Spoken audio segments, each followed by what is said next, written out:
Okay, we're rolling. Hi there, Lindsay here. Today I want to talk about art challenges, Inktober, and give you some tips and maybe some encouragement if you wanted to try that this year. So you have probably heard of art challenges before. One of my favorites is World Watercolor Month, which is the month of July, and you just create a little watercolor painting every day for a month, and you can go from either their prompt list or you can just paint whatever you want to paint. Inktober is probably the most popular art challenge in the internet art world right now. It was created by J.B. Parker, and I will link to his website where you can find the prompt list if you want to go by those prompts and learn a little bit more about it if you've heard about Inktober but you never really knew what it was or participated before. So I participated in Inktober a couple of years ago, and I have a few tips to share that can hopefully make your experience a little bit more successful than mine and also more fun. So I am lucky that I get to create every day. It's my career, and so fitting in a challenge like Inktober is kind of on top of what I would normally do in the course of a day, and I kind of find it hard to separate those two worlds, the for fun art and the for work art. So that's a unique challenge that I think people that work in the creative industry will have, and you kind of have to make a little time if you're doing a challenge. So same thing as if you're going to a job for 40 hours a week, you have to find that time when you get home to create. So you want to make sure that you've removed as much friction as possible between you and the sketchbook so that you'll actually work each day in the time that you have. You may only have 5 minutes, you may have an hour, whatever time you have, you want to make sure you make the most productive use of it. So the first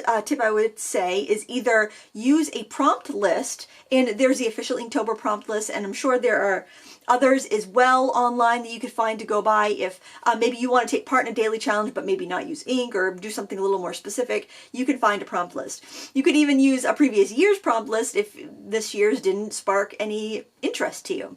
So my first tip is to use a prompt list, either one that is made for you or one that you've made yourself. So this year I decided I would make my own prompt list, but not exactly a prompt list per se. I want to get better at drawing hands. So what I did is I went on to Unsplash this morning, which is a photo sharing site where you can use any of the photographs for commercial use or whatever you like, and I basically found 31 pictures of hands holding things, holding other hands in different poses, and I just put 31 in a collection. So sit down, I'll draw the first hand that comes up, then I'll probably remove it from the collection and go through until I've used them all up and the month is done. And that will give me 31 sketches, and by the end of the month I'll be much more practiced and comfortable drawing hands. So you can have a specific goal that you're working towards. Maybe it's drawing faces, maybe it's drawing animals, maybe it's just drawing whatever, just drawing in general, and you're going to go by the prompts list. But kind of come up with a plan so you're not spending all of your time that you have to work on this challenge thinking about what to draw.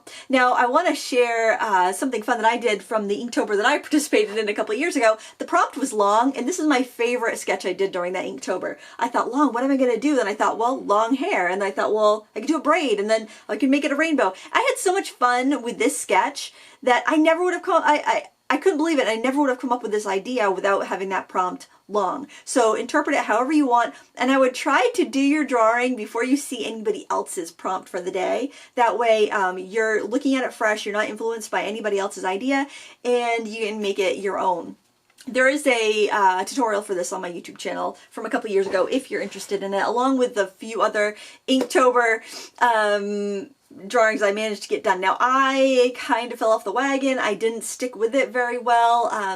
I had other work come in the way, and by the time the day was done, I was just kind of too tired and didn't want to do the Inktober. So by having everything frictionless and set up for me, ready to go, I know I can just grab my sketchbook and I can draw a hand. Even if I just do it with a ballpoint pen, that's fine. If I decide I want to get more in depth and use some markers and use some dip pens, I can do that too. But push comes to shove, I can grab a pen off my desk and just draw. So make it so it's easy for you. Have your supplies ready to go, and just arrange your creative time so you're not just thinking about what you're going to draw.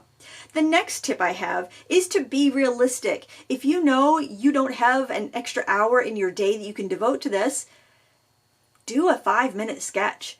Do a 5-minute sketch, keep your sketchbook and your pen on your coffee table. So if you're sitting down and watching TV in the evening, or you're just too tired to, do much of anything, you can pick up that sketchbook and you can do your drawing. you don't have to share it. So this is my third tip, is you don't have to share your drawings. One of the great things about doing a monthly challenge like this, especially a popular one like Inktober, is the community that that can surround this challenge. You can go on Instagram and you can type in, you know, you'd search Inktober, a hashtag Inktober 2019, and see what other people are creating, and that can be very inspiring. And if you're sharing your work and you're getting comments, that's a very good feeling. But if you're putting all of your joy for this challenge on whether you get comments or whether you get approval from others, that can be very demoralizing if you don't, because you're going to find about halfway through the month that there's going to be so many people posting Inktober pictures that your stuff might get lost on social media. So don't make that a requirement of enjoying this challenge, the feedback online. The feedback can be wonderful, but the best thing about this challenge is improving your skills and seeing how much you can grow in 1 month's time. So don't feel like you have to share your work online if you don't want to. It's great if you do want to, but you don't have to. You can do it privately, and that's fine too. Do it so that you're going to get the most out of it. And there's really no rules. I mean, there's some people do digital work during Inktober. Some people do add watercolor, some people do graphite, some people do colored pencils, and maybe do a little ink accents. Do it however it makes sense to you, and if you don't feel like showing it, don't show it. Please realize that it's okay to fail. If you set out to do Inktober for a month but you only get to day 20, don't beat yourself up about it. That's 20 sketches that you probably wouldn't have done otherwise, and that is great. And if you do miss a day, whoop-de-doo, start up when you have time again. You can miss a couple days, just jump right back in the saddle when you have a moment. You know, if you're doing really well exercising every day and eating healthy, if you miss a day, like you go to a fast food joint and you know, pick out with your friends, you know, you can either just throw in the towel and not go back to your healthy lifestyle, or you can go back to your healthy lifestyle and, you know, it's one day, big deal. You know, don't throw the baby out with the bathwater. Don't cut your nose off to spite your face. Insert cliched analogy here. Just jump right back in your chair, grab your pen, and start it again, okay? Don't be so hard on yourself. Be kind to yourself and know that it is okay to fail. It's okay to miss a day. The important thing is that you are growing and that you're trying and you are doing your best, okay? Don't be afraid to fail. And enjoy the results. Enjoy the results. At the end of the month, when you look back through your sketchbook, it's going to be so cool to see everything that you drew by doing something every day. It's amazing how 5 or 10 minutes every day can add up. I had this little app on my phone, and it had like 10-minute workouts on it, and it was like a 28-day challenge, and it was amazing how much strength you could gain in 28 days. It's amazing how much artwork strength or art improvement you can make in 28 days or 31 days here for the month of October. So, you know, enjoy it. When you're done, look back through your sketchbook. I love to look back through my sketchbook and see what I drew. I really like that one too, because I was really into drawing people during that Inktober. So hair and like figures and things like that. It was just a lot of fun to play with that challenge. And even though I didn't get everything that I wanted to done, I did some ornamental corn too. It was still fun, and I do love looking back at those pictures because there are things that were completely odd that I wouldn't have drawn without the prompts. So hopefully that can help you set up your art challenge month for success, whether you do an Inktober or a World Watercolor Month or like a 31 Faces or any of those wonderful challenges that you can find if you just search art challenge on the internet and you look around to see what's out there. Just keep these tips in mind so that you have a successful time. You keep it realistic. So if you only have 5 minutes a day, you keep those expectations in your head. It's like, I got 5 minutes a day. This is not going to be, I'm not going to be cranking out an oil painting every day. I'm not going to be cranking out a children's book illustration every day. I'm going to do a little bit every day and see those efforts and those results build over time. You know, just make the challenge so it works for you and so it achieves the results that you want to achieve. It doesn't matter what that artist is doing. It doesn't matter what that artist is doing. The person that you're looking at and you're comparing yourself to could have been drawing for 20 years and they could be taking 3 hours on their Inktober drawing. I know there are a lot of artists out there that put tons and tons of time and effort into their Inktober drawings.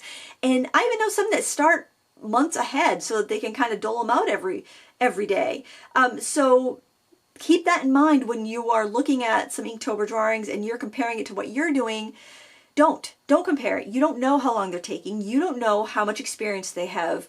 Keep your eyes on your paper. You know when you're progressing and you know what goals you want to achieve, and keep that in mind. You can't compare your work and your life with somebody else's, because you don't know if they're spending 5 hours on that drawing and they've been to art school, or if it's the first time they've picked up a pen, because you will see that whole gamut of folks doing art challenges like Inktober. I think it's a wonderful thing, and I think it really brings the art community together on YouTube and Instagram. And I'll be really curious to see what people are drawing. I'm not sure if I'm going to share my drawings. I might do like just a sketchbook tour at the end of the month, because mine aren't really going to be very interesting to a lot of people. I think just like drawing a different hand every day, I think would get real boring real fast, and it wouldn't be anything that you guys are interested in. But maybe I will time lapse a couple of the drawings for Sketchbook Sunday or something like that, or do a flip through at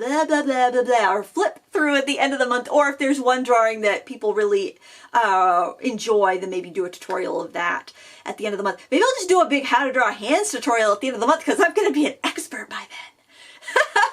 I don't know about that, but I definitely think I will have improved by then. If you have any questions, you can let me know in the comments below. Actually, if you have any questions on Inktober, I'm just going to link to the Inktober website so you can find out more. And let me know in the comments below if you are doing Inktober this year, if you've ever done it before, and what your thoughts and results were during the challenge, because I think it's great that we encourage each other and we keep these art communities alive on YouTube. Something that's been happening recently on YouTube that is a little discouraging as a how-to and art channel is that I'm seeing so many how-to and art channels just being crushed by the YouTube algorithm. I'm having a hard time finding the channels that I love because they're not showing up on my homepage. I have to like search them and hunt them down basically to find these new tutorials.